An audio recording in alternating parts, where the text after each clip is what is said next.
Bonjour, je vais vous présenter le déroulement de l'examen du titre FPA millésime 7 en vigueur à partir de mai 2023. Afin d'évaluer les 13 compétences décrites dans le référentiel emploi, activités et compétences du titre FPA, l'examen dure 3 heures en tout, divisé en 4 modalités. La mise en situation professionnelle permet d'évaluer la compétence à analyser ses pratiques et l'entretien technique, 2 compétences liées à l'accompagnement. Le questionnement à partir de production, qui s'appuie sur un dossier et une présentation orale, permet d'évaluer les 10 autres compétences du REAC. L'entretien final permet enfin au jury d'évaluer la culture professionnelle et la vision globale du métier de formateur.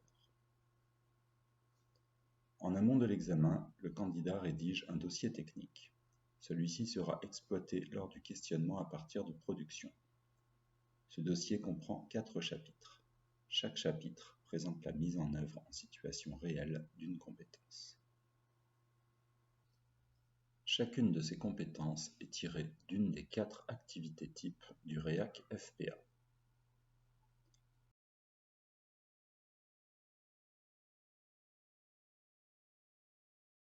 Dans le premier chapitre, de 8 à 12 pages, le candidat décrit comment il a analysé une demande de formation multimodale et présente la progression pédagogique et le plan d'accompagnement qu'il a conçu en réponse. Dans le deuxième chapitre, de 5 à 8 pages, il décrit comment il a diagnostiqué une difficulté d'apprentissage rencontrée par un apprenant et argumente la stratégie qu'il a mise en place pour y remédier.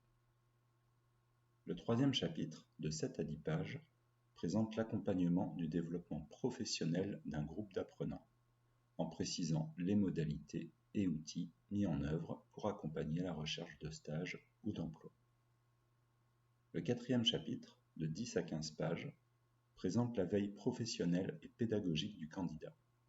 Il y décrit son dispositif de veille, une cartographie locale des partenaires potentiels, une évolution liée à sa spécialité et une évolution du secteur de la formation professionnelle. L'épreuve d'examen débute par la mise en situation professionnelle qui permet d'évaluer la compétence, analyser ses pratiques professionnelles. Le candidat tire au sort un sujet d'analyse de pratiques professionnelles parmi ces 6 situations. Une conduite d'entretien avec un apprenant, une animation d'une durée comprise entre 1 et 3 heures, la conception d'une ressource ou d'un support pédagogique, la mise en œuvre d'une évaluation, une situation d'accueil individuel ou collectif, une situation de communication avec un autre formateur, un membre du collectif pédagogique ou un membre de l'équipe de direction. Durant 45 minutes, il analyse une situation professionnelle issue de son expérience en entreprise et correspondant au sujet tiré au sort. Et il en prépare la restitution orale au jury. Pendant ce temps, le jury lit son dossier technique. Enfin, le candidat restitue oralement son analyse en 10 minutes. Il peut s'appuyer sur un paperboard. L'entretien technique dure 20 minutes. Le jury questionne le candidat à partir d'un guide d'entretien sur la mise en œuvre des compétences, accueillir un apprenant en formation et co-construire son parcours, et tutorer les apprenants à distance. Le questionnement à partir de production s'appuie sur la préparation et la mise en œuvre par le candidat d'une formation réalisée dans le cadre de périodes en entreprise. Il est organisé en 4 parties, liées chacune à une des 4 activités types du REAC. Chaque partie est évaluée à partir d'un chapitre du dossier technique, d'une présentation orale devant le jury, d'un questionnement du candidat par le jury. La première partie, liée à l'activité type concevoir et préparer la formation, s'appuie sur le premier chapitre du dossier technique, 20 minutes de présentation orale et 10 minutes de questionnement. Lors de la présentation, le candidat présente un scénario pédagogique visant plusieurs objectifs et nécessitant plusieurs modalités pédagogiques. Il diffuse également au jury une capsule pédagogique qu'il a conçue. Le scénario pédagogique et le storyboard de la capsule sont annexés au chapitre 1 du dossier technique. À l'issue de cette partie, le jury questionne le candidat sur sa présentation et sur le premier chapitre du dossier technique. La deuxième partie, liée à l'activité type animer une formation et évaluer les acquis des apprenants, s'appuie sur le deuxième chapitre du dossier technique, 15 minutes de présentation orale et 10 minutes de questionnement.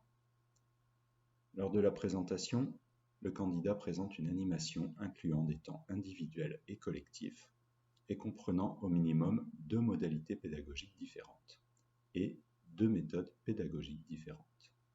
Il argumente les méthodes et techniques qu'il a utilisées et analyse les écarts éventuels par rapport au scénario initial.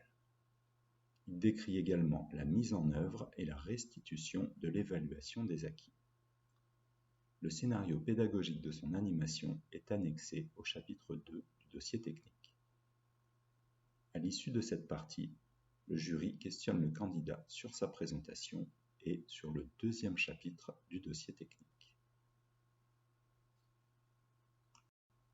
La troisième partie, liée à l'activité type accompagner les apprenants dans leur parcours de formation, s'appuie sur le troisième chapitre du dossier technique, 10 minutes de présentation orale et 10 minutes de questionnement.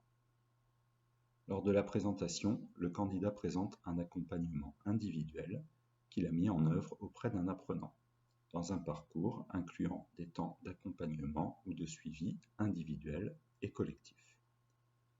Il présente également le déroulement d'un entretien avec cet apprenant et les suites données à cet entretien.